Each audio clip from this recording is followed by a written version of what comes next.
Alright, so today we're going to go over deadlift, and we're going to talk about modifying things for back and knee pain, as well as head position, okay? Actually, we'll shoot head position separately. So let's just go over deadlifts, okay? So he sets up, and the first thing to do is we always want ankles between the bell. The reason why is it just makes it easier on his center of gravity. Jose, step back and reach for the bell, okay? If you see this, now he's got this big, long torque, right? So now he becomes a bridge, right? And what's in the middle of the bridge? Boom. So if you look at things like a physics equation, it's not good to drive the bridge over here with all the stress. So walk forward again. So the first thing you always do is make sure that people set up there. It's just going to make it a lot easier for the low back. Okay? So you go hip hinge, go back. So right, and he grabs the bell. Okay? So you saw what Jose had to do was because one is going to depend on the height of the bell. Second is going to depend on how long your legs are. So Jose actually had to bend his knees a little bit. So when we talk about vertical tibia, right, or positive shin angle or straight shins, what that means is this shin is straight, and his is actually doing a pretty good job of going straight. Now straighten your legs just a little bit, don't stand up. See, at this position here, now his shins are a lot straighter, he's got a lot more stretch to his glutes and hamstrings. Unfortunately, too, it's harder for him to stay straight because his hamstrings are so tight. In fact, he's a little flexed here. So I'll just let him bring his knees forward a little, okay? And that helps, okay? One thing we always talk about is armpits tight. So boom. Why do we do armpits tight? Because the armpits are, the lats are what we're trying to get. So if I said tighten your lats up, which is really this, okay? Most people have no idea what the lats are. And people that are always here all the time have a hard time getting that shoulder blades pulled back. And what happens is, if I flip Jose around so he's facing the camera, is that from here to here, there's an opposite hip connection. Basically, these muscles run to this side, these muscles run to this side. So it basically creates like a, you could say a straitjacket of support around your low back. So by tightening up your lats, you actually support your low back. Now most people can't tighten their lats, they don't think, oh, so tighten your armpits is the best cue that I've found. And what I do is I do the stroking motion down, so they know tighten means here. And Jose does a great job of that. So going to flip back, let's go back to deadlift. So that's why we say tighten the armpits, okay? So let's go back. When he gets his hip hinge, he grabs the bell, he tightens his armpits. Now watch, I take this stick here, and I'm looking for 3 points of contact. So head down a little, okay? So actually I want this head straight. Now is it going to kill someone to have this chin up? No. But stand up for a second and pause. Ideally, great posture, if you flip this way for me, Jose, is that I'm looking for ears over the shoulders, shoulders over the hips, okay? And the hips over the ankles, okay? And that puts me in a nice, what we call, basically joints are aligned, right? They're neutral, some people say centrated. But essentially what's happening, now drop your head forward, okay? Now these muscles are holding his head up all the time. And we get a lot of clients that have this neck pain. So what do we do about neck pain? If someone has neck pain, what you usually see is they built up a lot of nasty posture like this, and their head's here. So even if you correct the neck, okay, the shoulder is still in the wrong position. So you can't just correct the neck, you have to correct the shoulders, and you'll see shoulders will be back, but head will still be dropped. So then you have to fix the head, and it's going to feel weird for them. But we use this stick to show them. So let's go back into deadlift one.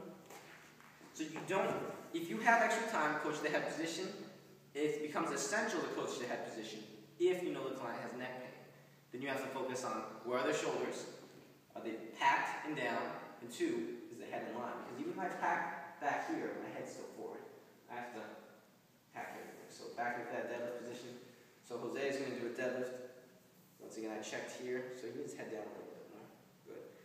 And even though his head's down, it's going to give him a little neural drive, so think eyes up. So head down, eyes up, and stand up for me, Jose. Good. One cue I really like is pull your kneecaps into your hips, because what you'll see is, so do a hyperextended low back, knee soft. So boom, lean back like this. This? Like this. So stand up and finish. Oh, is and also this? You'll see this, okay? Turn to the side and show. So basically what he's doing is he's just sitting off his low back and compressing his spine with the weight, okay? And what you'll see is people usually won't lock their knees out either. So to avoid that, we want a tight core. What I say is stand up, pull your kneecaps into your hip bones. So stand up and pull your kneecaps into his hip bones, good. Now see how he's leaning back still a little bit, okay? So what I do is I say, get as tall as you can, right? Because if you lean back, you get shorter, okay? So kneecaps into your hip bones as tall as you can. Everything's tight.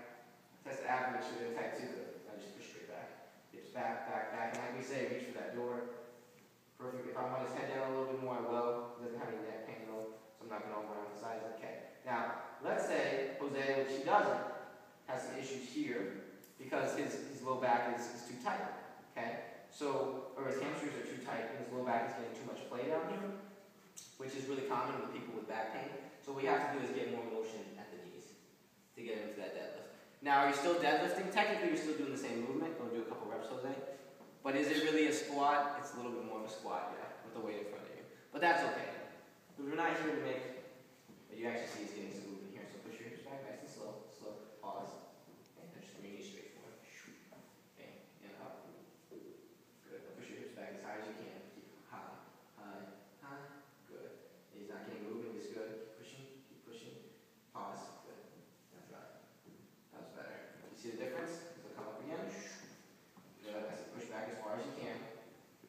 Keep going. Keep going. And pause. Good. Knees. Perfect. You see how nothing moved down here? That's what the difference is, right? It's through the spine. So if someone has low back pain, they're probably getting too much movement here. Okay? And we don't want to load it. Now, our goal is not to correct their low back pain, but we don't want to make it worse. So we can't have movement at the spine.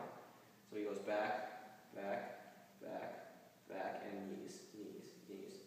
Good. Rest. Okay? So we have to get the movement. And you see his shins didn't stay straight on that. Right? So if someone has low back pain, we adjust it by moving at the knees. Now if someone has knee pain, so do some lunges for me, split squats please. All right, someone has knee pain, usually what helps is to keep the shin nice and straight. Okay, same with squats, which is why we do box squats sometimes with our clients with knee pains, because it pretty much minimizes the amount of stress. The more that the knee's forward, the less there is. Right now, if he's here, come down. We talked about where the bridge is now, and he's got a lot of stretch through his glutes, right? These muscles are longer and he comes up. Good, nice job.